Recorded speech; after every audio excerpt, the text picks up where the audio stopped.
freebie today. Before we proceed, my call to our secretary to read the attendance and project to be today. Thank you, Presiding Chair. Good morning to each and everyone and to all the viewers live. Today's procurement activity.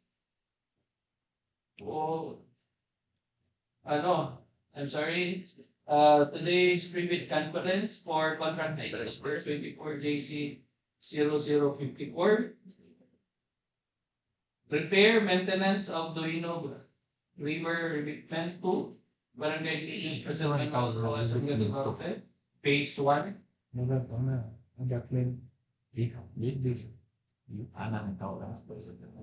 But before we proceed, this analysis, I call the rules. Start with our vice chairperson, our presiding chair for today's private conference. We have Engineer Sergio Tolena. Present. Members, we have Engineer Teresita Liena, Engineer Lucy Alfaro, Engineer Almar Acevedo, and from the end user, we have Engineer Orland Khalid, technical working group. We have here Engineer Christine Carayon, Engineer J. Bacar, and Engineer Italiano, Engineer Denise Fermin, Present. from back secretary, headed by Engineer Manuel. We have here from Ms. Dea May Cavalli, Milan, and we have also Miss Rochelle Persola, and your truly was near Malario. Oh, okay. Then observers, the political auditor, and other observers, duly notified. Hopefully they're viewing online. Contractors, interested readers also notified that will attend. Presiding Chair, the members present for today's speech conference are in quorum. You may proceed this private order. Thank you, Mr. Secretary. Back is in Kulo. This brevet is called to order. May I call to the maintenance presenter of this project. Good morning, everyone. We will now discuss the details for our contract ID number 24JC0054 with contract name Repair Maintenance of Dohinob River Revetment 2, Barangay Dohinob, location at Pres Manuel A. Roxas, Zamboanga del Norte, Phase 1. The approved budget for the contract of this project is 5,636,000, and contract duration is 67 calendar days.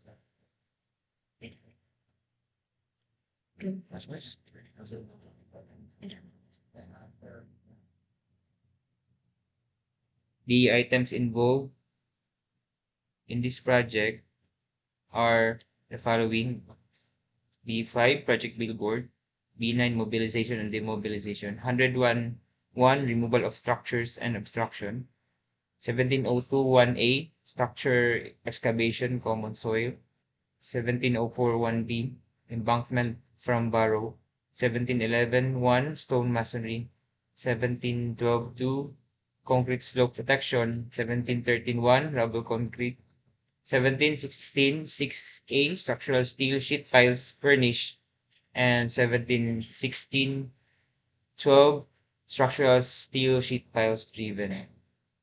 For the equipment, minor equipment requirements, minimum equipment requirements, low bed trailer, backhoe with breaker, backhoe, dump truck, motorized road grader, vibrator roller, water truck pumps, bulldozer. My grid. My grid is equivalent. What's it need to do? Payloader, vibrator, vibrohammer, bar cutter, single phase, bar bender, one bagger mixer, backhoe, truck mounted crane, generator set, welding machine, cutting outfit, and roller crane. Ako, tanaw na kasi yung baka na ako sa iyang For the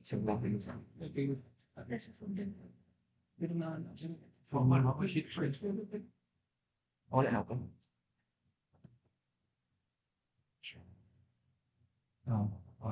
For the typical revetment detail,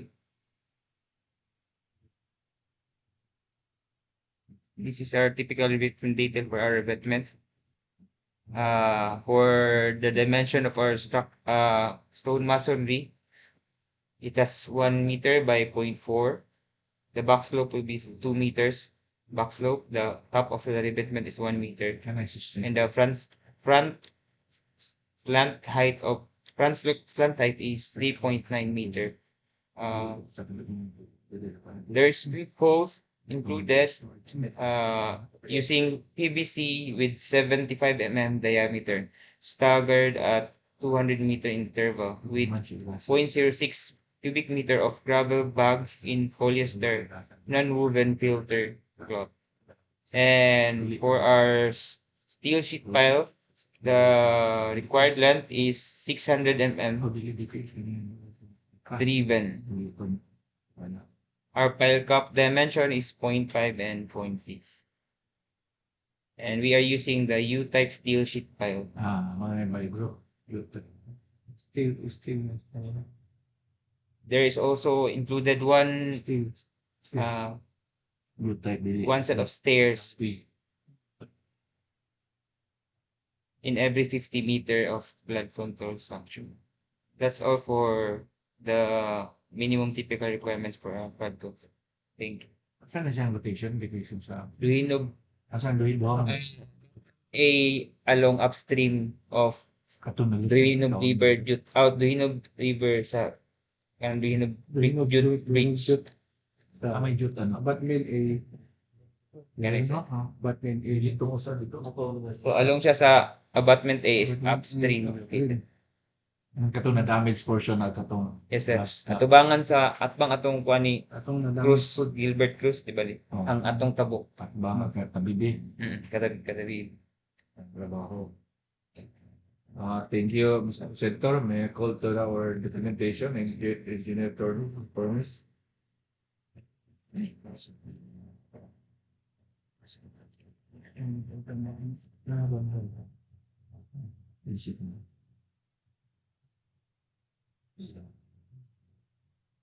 So good morning again, everyone, to all the viewers watching live to our page. So for the eligibility requirements for this project, we have the registration in the civil works application. No, the contractors who wish to participate in this bidding are encouraged to enroll in the DPWH civil works application at the DPWH procurement service. So please be minded that the contractor can register anytime at the DPWH procurement service. So for the pickup license minimum pickup license requirement for this project, contract ID 24JC0054, minimum classification for this project is the general engineering, the GE2 of flood control, and the size range for this project is small b. For the technical component envelope, it composes of, first, we have the valid and updated PhilGIPS registration certificate in accordance with the section 8.5.2 of the revised IRR of the RA 9184. So if the contractor is already given the PhilGIPS registration certificate, they may no longer submit the registration certificate, mayor's business permit and its equivalent document, tax clearance, Philippine Contractors Accreditation Board license and registration, and the audited financial statements. However, that they make sure that their PhilGIPS registration certificate is already updated. For the joint venture, each partner of the joint venture shall submit their respective PhilGIPS certificates of registration. Another technical documents is this statement of the prospective bidders of all its ongoing government and private contracts, including contracts awarded but not yet awarded, if any, whether similar or not similar in nature and complexity to the contract to be bid using Annex O of CCASI.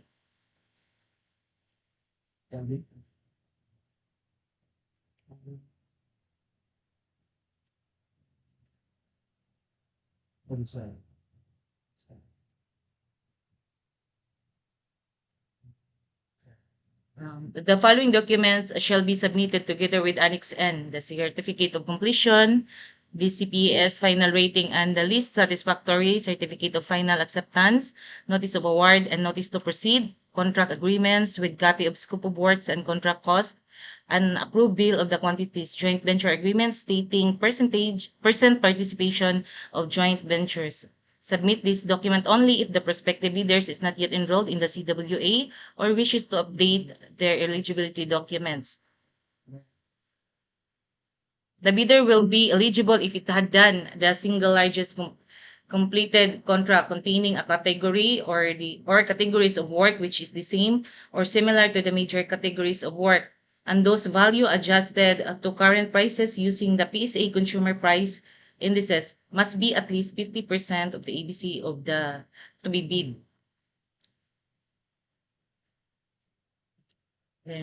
But the contractor under small a and small b categories without similar experience on the contract to be bid may be allowed to bid if the cost of the contract is not more than the allowable range of the contract cost of their registration based on the guidelines as prescribed by the PCAP.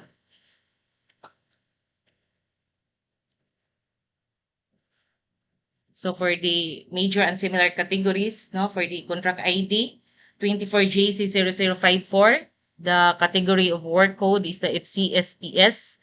The work description is the flood control, construction of slope protection using structural measures, revetment, retaining structures, and wire net. So the following similar category of work code are as follows, as shown in the screen, and also the similar category of work description of these projects is also seen on screen. So the contractors just make sure that their SLCC must be at least 50% of the ABC to be bid. So for the special pickup license in case of joint venture and registration for the type and cost of the contract to be bid, original copy of bid security. Showing in the screen is the forms of the bid security and their corresponding prescribed forms. However, validity of it is 120 calendar days from the date of the opening of bid. So the contractor must be mindful with the validity of their bid security that is only 120 calendar days from the date of the opening of bids. And shown also in the screen are the corresponding percentage of the said bid securities. So showing also are the prescribed forms of the identified bid securities. We have the bank guarantee shown and the irrevocable letter of credit and the bid securing declaration. If the funding source of the procurement project has not yet been approved and made effective, the BAC through its secretariat will request the bidders to extend the validity of their bid securities beyond 120 calendar days prior to its expiration. A change in the form of the bid security is allowed if this is made prior to the expiration of the bid validity sought to be extended. If the bidder refuses to extend the bid validity, the BAC will reject the bid submitted by the bidder but without forfeiting their bid security. Another to be submitted is the organizational chart for the contract to be bid. Now we will be using the prescribed form of the DPWH Infra 13. The organizational is intended to be used by the bidder to execute the contract if awarded to it. Indicate in the chart the names of the personnel required on the bid data sheet clause 10.4. the project requirements list contractor personnels, no? We have been using this will be the form, the DPWH Infra 14, addressed to the head of the procuring entity or the district engineer. And also, the supporting documents corresponded to this form is the curriculum vitae per personnel with experience data, notarized affidavits of commitment to work per personnel, photocopy of their valid PRC license, photocopy of valid certificate accreditation and or training.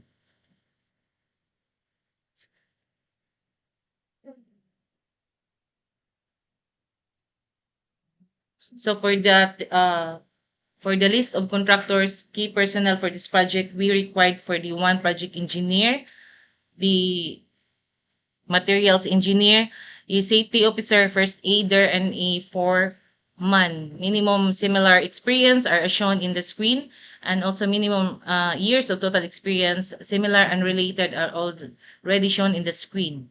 So for the DPWH accredited materials engineer 1, should not go beyond the limits of the assignment as per the DEO 98 of Series 2016, the revised guidelines on the accreditation of contractors, consultants, materials engineer. For the safety officer, we will be requiring the duly accredited safety officer with at least 2 years of experience in occupational safety and health. Also, the duly accredited first aider. The limits of accredited materials for the materials engineer 1, the limits of assignment must one project costing not more than 150 million. Another is 2 projects with an aggregate cost of not more than 250 million, and 3 projects with an aggregate cost of not more than 200 million. So that will be the requirements for this, the MA for this project. So for the safety officer, must have undergone mandatory 40-hour basic construction, occupational safety and health training, and additional 48 of advanced specialized construction occupation safety training from DOLI or any DOLI accredited training organization as required by the DOLI DO number 198 series of 2018. For the first aider, must have undergone certification training course from accredited organization as required by the DOLI the DO number 235 series of 2022. Pursuant to the item 6 of the DO number 9 series of 2022, if the proposed key personnel is an employee of the bidder and working on another project at the time of the bidding, the bidder shall submit a certification that the personnel will be pulled out from the ongoing project once the bidder is awarded to the contract, and he or she will be replaced with another person with equal or better qualification as certified by the head of the implementing office.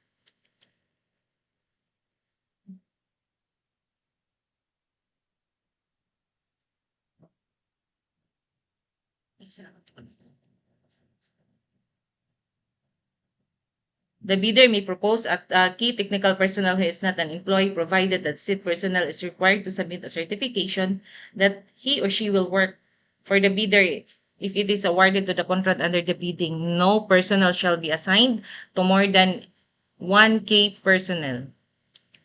Another technical documents is the list of contractors' major construction and material testing equipment units. Now we will be using the prescribed form of the DPWH Infra 15. The following supporting documents for this form is the for owned equipment, copies of sales invoice, a deed of sale, certificate of ownership, and registration certificates from LTO. For the leased equipment, certifications from the lessors that the equipment units shall be available for the contract once awarded. For the under purchase agreements, certifications from the vendors that the equipment units shall be available for the contract once awarded. So for this project, showing you the minimum equipment requirement as shown in the screen. Another technical documents for minimum material testing equipment. Now we may refer to the DO number 11 series of 2017, inclusion of the minimum material testing equipment and the technical component of the bid. The bidder should specify in the submitted bid location of the equipment where it can be inspected. If any piece of equipment is not in the specified location during the post-qualification, then the bidder shall be post-disqualified. So, last for technical documents, we have the Omnibus Sworn Statement. The Omnibus Sworn Statement is using the prescribed form of the DPWH Infra 16.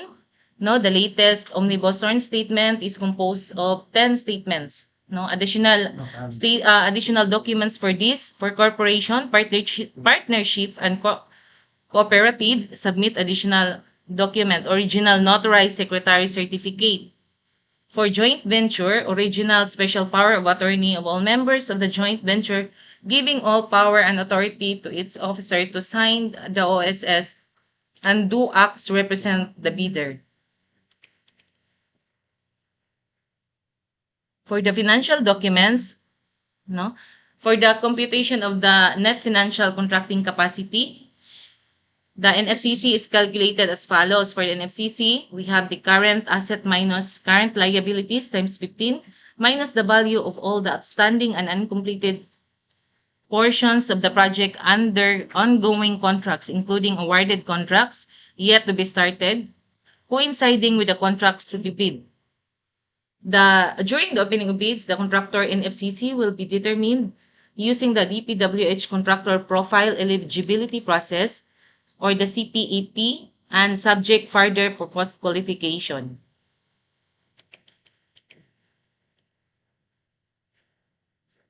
If the joint venture documents is applicable, duly signed joint venture agreement in accordance with the RA number 4566 and its IRR in case of the joint venture is already in existence, duly notarized statements from all the potential joint venture partners stating that they will enter into the abide by the provisions of the joint venture agreement in the instance that the bid is successful.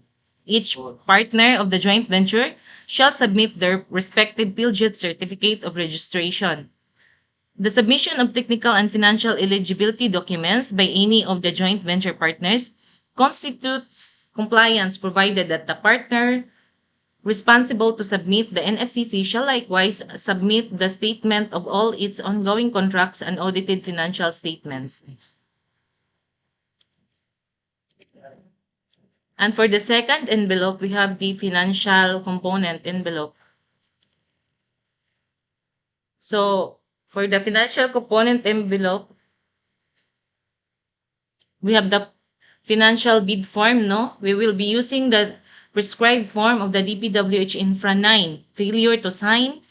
Please be noted that you have to sign each and every page of the bid form, including the BOQ, shall be ground for if not signed and each and every page of it, it shall be ground for the rejection of bid. If there is a discount offered on the bid form, it shall be signed by the person signing the bid if it is handwritten. Specify all the taxes reflected by the detailed estimates in item E of bid form. So we will be also having a bid securities indicated in item G of bid form shall be as follows. No, as you can see in the screen, form of bid security are as follows. Its corresponding amounts.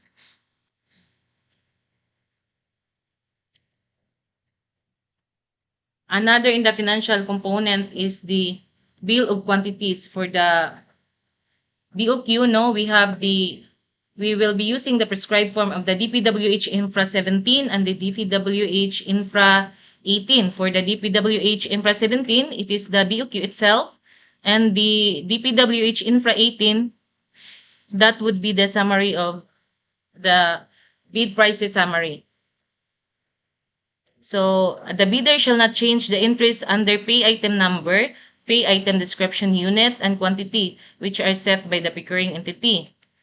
Indicate the subtotal for each page, and in the BOQ, failure to sign each and every page of the BOQ and the bid price summary shall be ground for rejection of bid.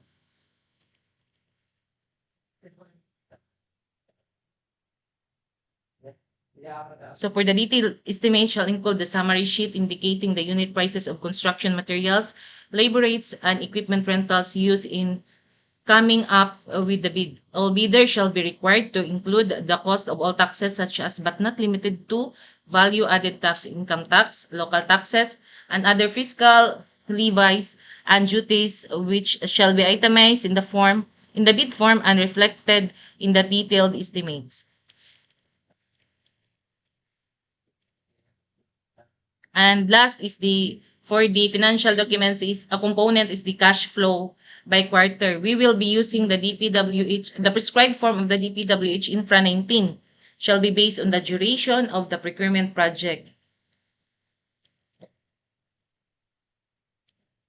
So, and for the format and sealing and marking of bids, no, please be minded that the original copy of the bid as indicated in the bid data sheet shall be typed or written in indelible ink and shall be signed by the bidder or a person or persons duly authorized to bind the bidder to the contract. Bid shall be printed in A4 size paper and binded. Each type of document shall have a tab number. Prescribed forms must be completed without any alterations to their format and no substitute form shall be accepted. Any interlineations, erasures, alterations, or overwriting shall be valid only if they are signed, initialed by the person signing the bid. The bidder shall submit their bids through their duly authorized representative using the forms specified in the bidding documents in 2 separate sealed bid envelopes or 2 passwords protected bidding documents in compressed archive folders in case of electronic bid submission, and which shall be submitted simultaneously. The first shall contain the technical component of the bid, including the eligibility requirements, and the second shall contain the financial components of the bid. Bid shall be received by the back on the date, time, and place specified in the invitation to bid paragraph. Bids submitted after the deadline shall not be accepted by the back. Unsealed or unmarked bid envelopes, or in case of the electronic bid submission, bidding documents not in compressed archive folders are not password protected, shall be rejected. However, bid envelopes that are not properly sealed, unmarked, or not properly compressed and password protected as required in the bidding documents shall be accepted, provided that the bidder or its duly notarized representative shall acknowledge such condition of the bid as submitted. The back shall assume no responsibility for the misplacement of the contents of the improperly sealed or marked bid or improperly compressed or password protected folder or for its premature opening. In the event of any discrepancy between the original and the copies, the original shall prevail.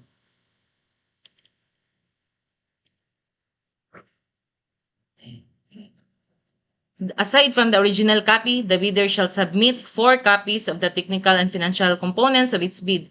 Enclose each copy of the eligibility and technical documents in one sealed envelope marked copy number, technical component and the original financial component in another sealed envelope marked copy number. Financial component also, both envelopes shall then be sealed in the outer envelope marked copy number of original bid. Each outer envelope shall indicate the contract ID, name and address, name of the bidder, name and address of the procuring entity, and do not open before the date of opening.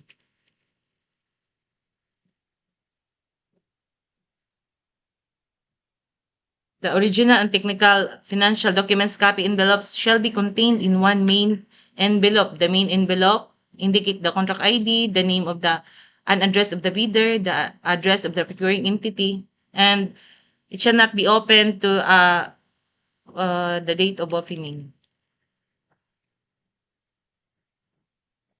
So for the detailed bid evaluation, the ABC shall be the upper limit of ceiling for acceptable bid prices. If a bid price as evaluated and calculated is higher than the ABC, the bidder submitting the same shall be automatically disqualified. There shall be no lower limit or floor on the amount of the award. For the completeness of the bid, bids not addressing or providing all the required items in the bill of the quantities shall be considered non-responsive and thus automatically disqualified. Where a required item is provided but no price is indicated, it shall be considered as non-responsive. Specifying a zero or a dash for the said item would mean that it is being offered for free to the government.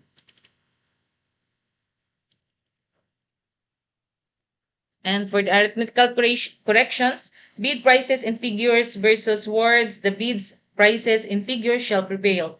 Total price per item and unit price for the item multiplied by the quantity of that item, the latter shall prevail. Stated total price and the actual sum of the prices of component items, the latter shall prevail.